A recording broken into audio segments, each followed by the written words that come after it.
Se você se sente impaciente o tempo inteiro, se tudo te tira do sério, você sente que tudo que seu filho faz é de propósito pra te irritar, respira, você não tá sozinho. Nesse episódio a gente vai discutir e eu vou te dar algumas dicas de como ser uma mãe mais paciente. Vamos discutir as coisas que podem estar te tirando sua paciência na maternidade e podem estar te fazendo achar que isso só acontece com você, ou que seu filho tem algum problema, ou que tem algum problema com você. Sendo que, na verdade, só são coisas normais da maternidade. A gente vai falar sobre coisas que realmente acontecem no nosso dia a dia. Porque ter paciência não é só sobre ter sangue frio. É sobre entender. E quanto mais a gente entende o que tá acontecendo com os nossos filhos e com a gente, mais tranquila a gente fica. Então, minha amiga, bota essas crianças pra dormir, pega teu chazinho e vamos conversar sobre coisas que só quem é mãe sabe.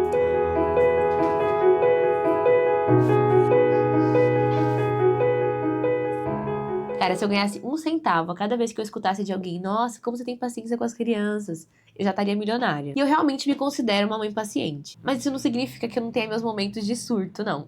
Até porque nós somos humanos, né? Não somos robôs. Mas tem uma coisa que eu posso te falar, é que paciência não é um dom. Paciência é uma construção. E mesmo quando ela vem fácil para algumas de nós, por personalidade ou criação, o que quer que seja, ela também vai escapar em algum momento. Porque nenhuma mãe, por mais livros que ela tenha lido, por mais plena que ela seja, por mais tranquila que a vida dela seja, está 100% preparada para criar um ser humano em desenvolvimento.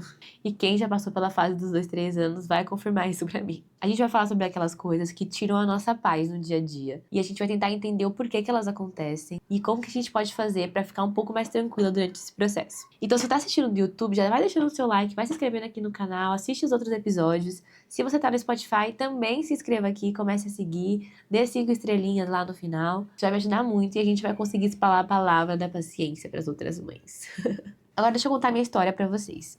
No geral, eu fui uma criança e uma adolescente até que bem paciente. E eu não posso falar muito da minha vida adulta sem filhos, porque eu já pulei essa fase direto, como vocês já sabem. Mas depois que eu me tornei mãe, eu acho que isso intensificou e meio que virou meu superpoder. Por quê? Como eu sempre fui muito CDF, quando eu descobri que eu tava grávida, eu tentei me agarrar à única coisa que eu tinha controle, que eram os estudos. Eu tentei me preparar de alguma forma para aquilo que estava por vir, porque eu sabia que eu já teria muitas dificuldades, sendo mãe super nova, fazendo faculdade, trabalho, lá, e eu não queria que a maternidade me consumisse daquela forma. Então, eu fui estudar. E uma das coisas que eu mais estudei foi o desenvolvimento do cérebro infantil. Minha mãe é neuropsicopedagoga, então ela tinha vários livros em casa, então eu aproveitei para ler tudo. E eu não seria 10% da mãe que eu sou hoje, e não no sentido de, nossa, você é a melhor mãe do mundo, que mãe maravilhosa, mas no sentido de que eu não seria tão feliz em relação à maternidade hoje, eu não seria tão mais tranquila e menos culpada em relação às coisas que eu faço, se eu não tivesse ido estudar. Porque me deu respostas que nunca ninguém tinha me dado antes, não só para as crianças, como de mim mesma.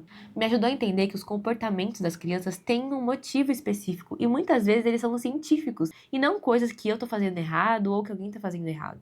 Que eles não fazem birra pra provocar, que eles não gritam porque são mal educados, e que eles simplesmente não sabem fazer diferente ainda, porque ninguém ensinou. Inclusive, essa palavra birra pra mim sempre me irrita. Eu não gosto de usar ela, mas eu vou usar porque a maioria das pessoas usa, tá? Mas ter estudado tudo isso não me imunizou de ter crises de desespero dentro de casa, de ter gritado com os meus filhos, ou de ter passado do ponto de uma coisa que eu não gostaria de fazer. Mas amenizou a minha culpa por conta disso também, porque eu também entendia que eu tava no meu limite naquela situação. Me colocou no lugar de saber que eu podia pedir desculpa pro meu filho e reverter essa situação. E também me colocou no lugar de entender que eu era adulta da situação e que eu tinha que aprender a me regular emocionalmente para que eu conseguisse regular meu filho emocionalmente. Por mais que nem sempre eu conseguisse fazer isso, a maioria das vezes acaba dando certo. Só que existem certas coisas que acontecem com a gente na maternidade, de todo mundo, principalmente no início da vida das crianças, que fazem com que o nosso organismo também fique com muita dificuldade de se manter paciente. E eu acho que a principal delas é a questão do sono. Quando a gente tem um bebê em casa, é muito difícil a gente ter um sono completo, certinho. Principalmente ali nos primeiros 15 dias de vida e depois um pouco mais pra frente. Então, se você tá nessa fase, né, de um bebê recém-nascido, cara, é impossível você tentar se manter 100% plena dentro das suas faculdades mentais, porque você simplesmente não tá dormindo. Gente, falta de sono já foi usado como tortura. É realmente um problema. Seu cérebro não funciona direito quando você não dorme direito. Agora imagina quando isso se estende pra 1, 2, 3 anos. É quase impossível você conseguir se manter normal.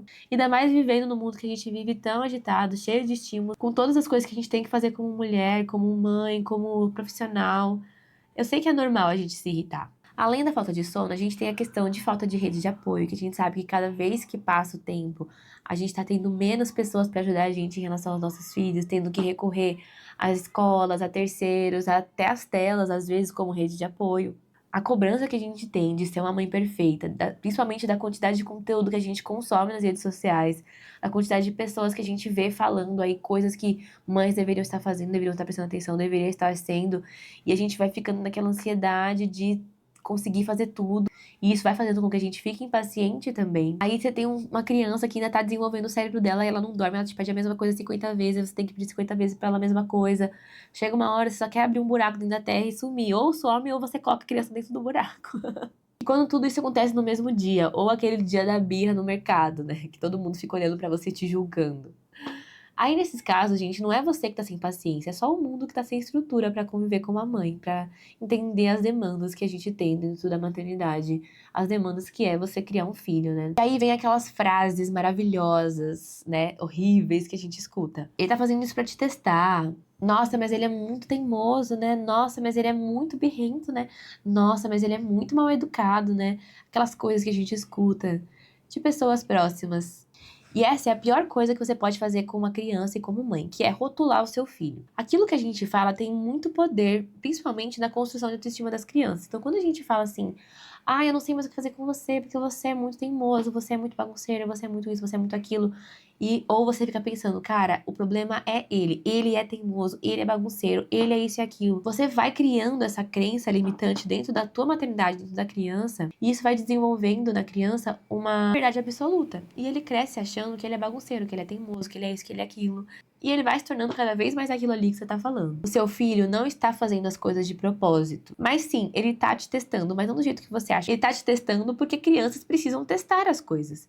Por exemplo, imagina que você foi jogado numa ilha deserta e você precisa se virar por ali. Você vai ter que ir fazendo as coisas por eliminação. Você vai ter que entender qual que é o caminho que você pode ir, o que que você não pode, qual água você pode beber de que rio, qual que você não pode. Eu fico até brincando com meu marido que quando a gente vê alguém falando assim, ah, e tal fruta é venenosa por 15 dias, mas se você cozinhar ela por 16, você pode comer. Aí a gente fica brincando, quem foi que testou isso, né? As pessoas não morreram pra descobrir essa fruta, pra entender que eram 16 dias, né? Tipo, ah, eu tomei ela aqui com 10 dias e morreu. Então, vamos tentar com 11, vamos tentar com 12. Tem que testar. E é a mesma coisa que acontece com o seu filho. Ele precisa testar para entender até onde ele pode ir. Por isso que muitas vezes eles são muito diferentes com as pessoas que cuidam deles. Às vezes ele vai ser diferente com você em relação ao que ele é com o seu marido, porque seu marido tem uma tolerância maior com certa coisa, ou que a sua esposa tem uma tolerância maior com outra coisa, ou menor. Então, gente, é normal a criança te testar. Ai, meu filho tá me testando. Sim, porque ele precisa fazer isso. Senão ele não vai aprender. Então, a primeira coisa que a gente vai pensar para conseguir ser mais paciente na maternidade é que as crianças não são mini adultos. Elas não nasceram já prontas e entendidas de todas as coisas do mundo. E você também já foi uma criança um dia e precisou testar as coisas para você aprender. O cérebro deles está literalmente em construção. Esperar que uma criança de 2, 3, 4 anos tenha autocontrole, consiga fazer raciocínios lógicos como de um adulto, é a mesma coisa que você esperar que uma semente dê frutos. É impossível. Não chegou o tempo ainda dele fazer isso. Inclusive, é você que vai ensinar ele a fazer isso. Pra vocês terem uma noção, a neurociência mostra que o córtex pré-frontal, a parte do cérebro responsável para desenvolver empatia, planejamento e autocontrole, só termina de se formar perto dos 25 anos. Eu fui mãe com 19, então pensa que eu não estava nem formado ainda, foi se formar só quando eu fui mãe pela segunda vez. Então isso significa que sim, minha amiga, teu filho de 3 anos, ele vai se frustrar. Ele vai gritar. Ele vai perder o controle. Ele vai fazer as coisas pelo próprio bem-estar dele. Ele não vai querer dividir com as pessoas o brinquedo dele. Ele vai jogar coisa no chão, mas não pra te provocar, mas sim porque ele tá aprendendo. Isso não significa que só porque ele tá aprendendo, que você precisa deixar ele fazer essas coisas. Você precisa sim, repreender ele todas as vezes que ele tá fazendo isso.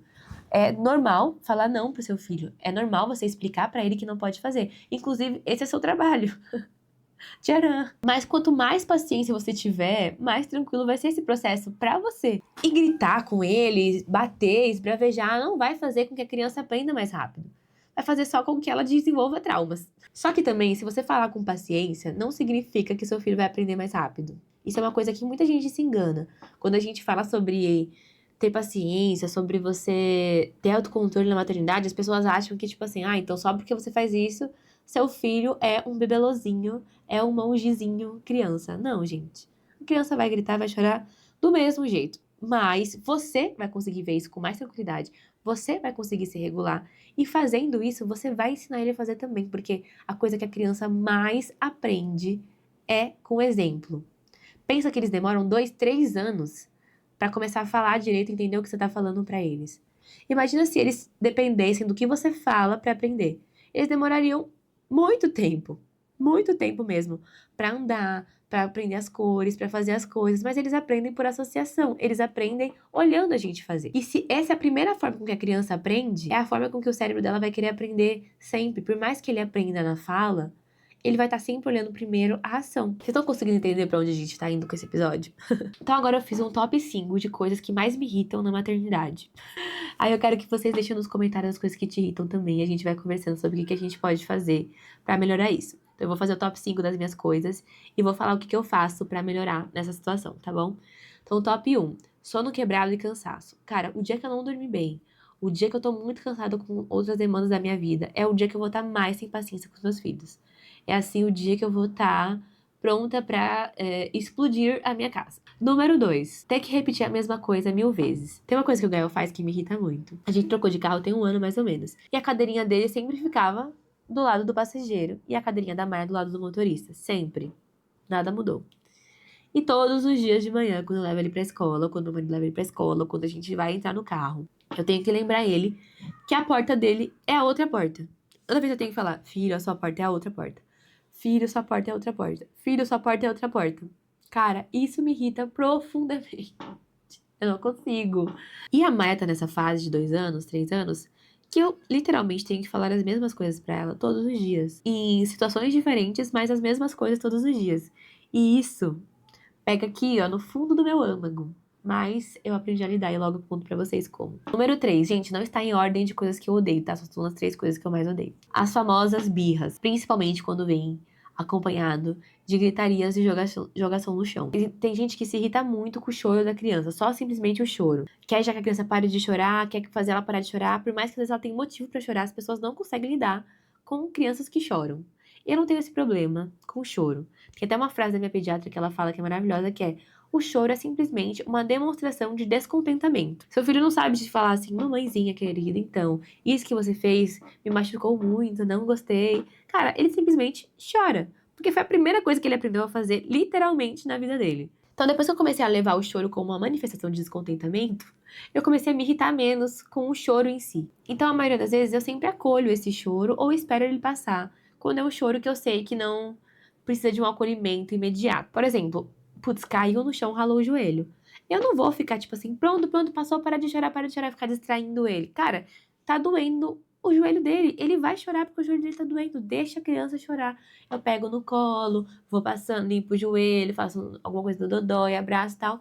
Uma hora vai passar o choro dele, tá tudo bem. Né? Ele tá colocando pra fora aquela dor que ele sentiu. Agora, ai, conversei com você, falei 1, falei 2, falei 3 vezes pra você guardar o brinquedo. Você não guardou. Ó, filho, então agora a mamãe vai tirar da sua mão. E eu vou guardar porque eu já falei com você 3 vezes. Pega o brinquedo e guarda. Ué, começa a chorar. Cara, manifestação de descontentamento. E aí eu vou falar, ó, tem 3 vezes que eu falei pra você que era pra guardar o brinquedo. Você não guardou o brinquedo. Então é isso. Vou esperar você se acalmar e a gente conversa, tá bom? Aí se acalma, a gente conversa, pronto. Às vezes eles ficam tão nervosos com esse choro que eles precisam de uma ajuda pra se acalmar. Então, cara, você viu que se prolongou mais de 5 minutos o choro, tipo, aquele choro já desesperador.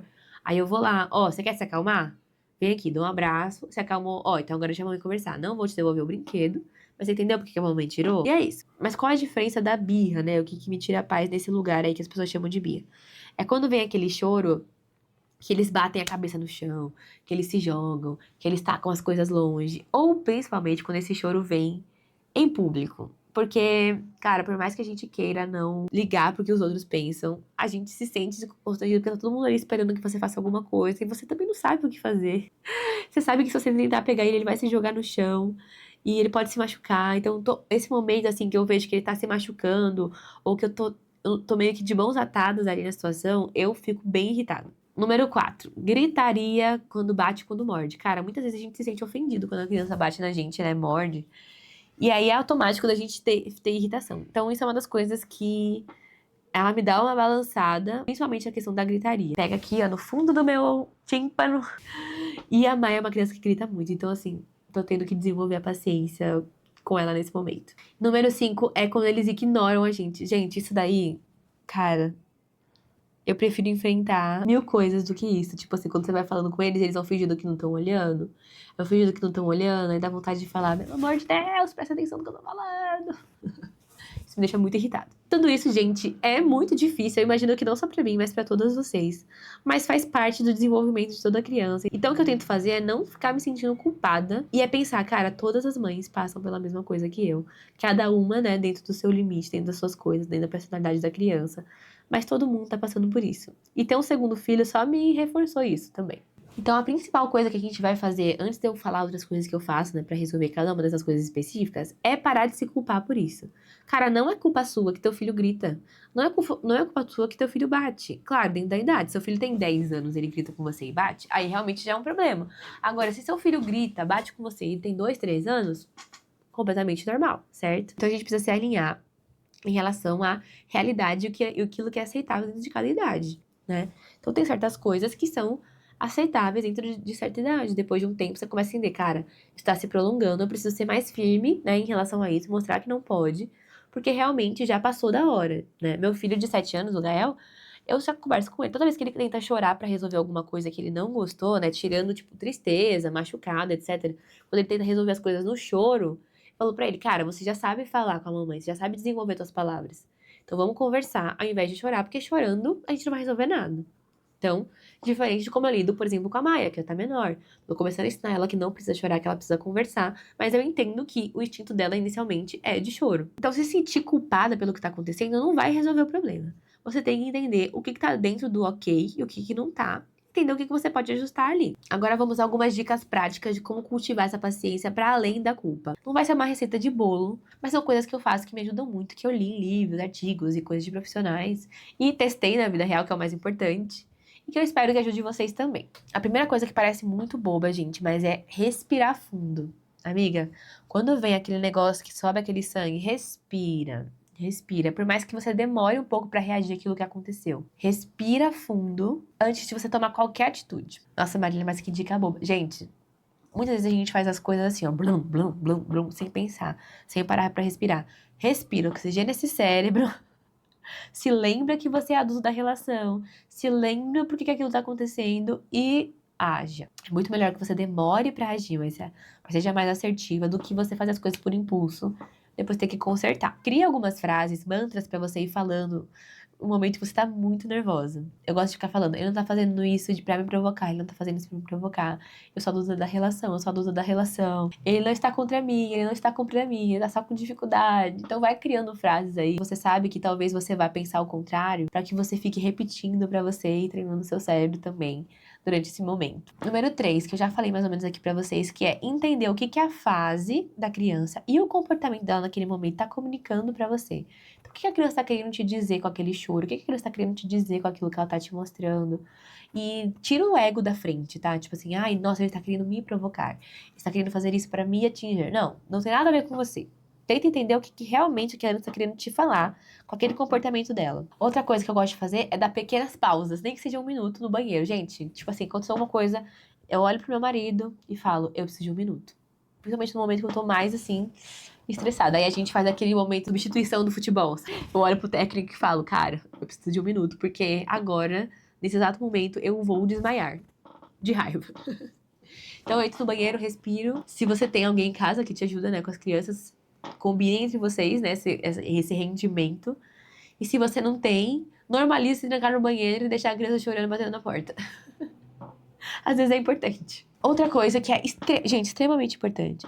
Reduza as suas expectativas irreais. Como a gente escuta e vê muita coisa na internet, recorte de vida das pessoas, a gente fica achando que existem crianças que são 100% maravilhosas e calminhas e que as crianças deveriam agir como os adultos, e enfim, tudo isso que a gente já conversou até agora. Então, reduza essas expectativas, amiga, porque não é isso que vai acontecer com a sua criança, não é isso que vai acontecer com as crianças normalmente. Crianças choram, crianças brigam, crianças se irritam, e é isso. Reduza essas expectativas, tá bom? Que é uma das mais importantes, é ter consciência do seu limite. Tá chegando no teu limite, tá chegando num momento que, cara, você não vai aguentar É uma coisa que, tipo, te tira do sério completamente. Por exemplo, um amigo que ele não suporta desperdício de comida. Então, pra ele, tipo assim, quando a criança joga comida no chão, faz alguma coisa assim, isso tira ele do sério. Então, quando você tá vendo que tá naquele momento, tipo, desafiador da janta, que você tá vendo que a criança tá, né, querendo fazer alguma coisa, tira o prato da frente pra já não acontecer, já tenta mudar o clima das coisas, já começa a se treinar. Isso tá vindo, isso tá vindo, isso tá vindo, como que eu vou lidar com essa situação? Para que você não perca a paciência e exploda demais. E por último, se perdoe para os momentos em que você perder a paciência. Por mais que tenha todas essas dicas e essas coisas que vão fazer com que a gente fique cada vez mais paciente, lembre-se que você é um ser humano e que você vai ter seus momentos de deslize, assim como seu filho, assim como qualquer outra pessoa. Então você precisa se perdoar por ter feito isso, né? Por ter se irritado dessa forma, perdoar teu filho por ter feito você chegar nesse lugar e pedir desculpa se você sente que cabe, né? Pedir desculpa pro seu filho pelo que você fez, pelo que você se exaltou, né? Pela situação. E bola pra frente. Uma das maiores virtudes das crianças é a resiliência. Então, se você pedir desculpa e tratar ele bem, seguir as coisas com amor, se a maioria dos dias forem de calma e só alguns dias forem de nervosismo, com certeza eles vão entender. E a relação de vocês vai ser ótima. O Gael tá passando por uma fase bem legal, porque ele tá acompanhando o processo de criação da Maia, né? E, obviamente, ele, por ser uma criança, convivendo com uma criança, ele perde muita paciência com ela. Tipo assim, cara, por que que a Maia é tão difícil? Por que que ela chora toda hora? Por que ela não consegue dividir os brinquedos e tal? E aí eu sempre brinco com ele quanto filho. É porque, assim, o cérebro dela tá muito maluco. A gente assistiu Divertidamente, então eu gosto sempre de usar Divertidamente pra ele, né? Então, filho, é que o cérebro dela tá muito maluco. Às vezes ela escuta os Divertidamente dela, um quer ficar brigando pelo controle do outro, e aí ela faz coisas que não fazem muito sentido. E aí ele acha muito engraçado, dá risada e tal. E eu converso com ele, eu também perco paciência com ela e tal. Mas a mamãe precisa ensinar ela a se acalmar. Esse não é o seu papel como irmão dela, mas você pode ajudar nisso se você quiser. E aí, várias vezes agora, ele fala assim pra mim: Nossa, mamãe, a Maia hoje tava muito difícil, né? Eu vi que você ficou bem brava. Aí eu falo assim: Filha, a mamãe precisa respirar. Às vezes ela tá dando uns chiliques assim. E aí eu falo assim: Ó, você vai ficar aí se acalmando, né, no seu quarto, até a mamãe voltar. Deixa a porta aberta e tudo mais, deixa ela sentadinha ali na cama. E aí, assim que eu saio do quarto, ele vem e me dá um abraço. Tipo assim, sei que você tá precisando se acalmar. E isso é muito bonitinho, porque ele tá desenvolvendo a empatia dele, né? O córtex pré-frontal dele está se desenvolvendo. E ele tá entendendo, né, como que as coisas funcionam. E eu sempre que posso, explico isso pra ele, porque eu acho que uma das piores coisas quando a gente é irmão mais velho é a gente conseguir lidar com esses momentos do irmão mais novo. Eu sou a irmã mais velha também, eu entendo. E ele tá lidando muito bem com isso. E é isso, minhas amigas. Eu escrevi uma frase que eu quero ler pra vocês. Paciência não é a ausência de emoção, é a presença de consciência. É quando a gente para de culpar a criança, para de se culpar também e começa a olhar para o que está por trás do comportamento, o da criança e o nosso. Você não precisa ser perfeita para ser uma boa mãe, você precisa ser real e estar disposta a crescer junto com seu filho. Gostaram? Esse episódio falou com você? Conta aqui para mim nos comentários, curte, me segue aqui nas minhas redes sociais, compartilha esse episódio com uma pessoa que você conhece, que tem filhos e que precisa melhorar essa questão de paciência, alguém que esteja muito impaciente ou talvez só esteja muito cansado e precisa escutar essas palavras e entender que tá tudo bem a gente perder a paciência de vez em quando. E lembre-se que você já tá indo muito bem, muito melhor do que você imagina. Um beijo e até a próxima semana.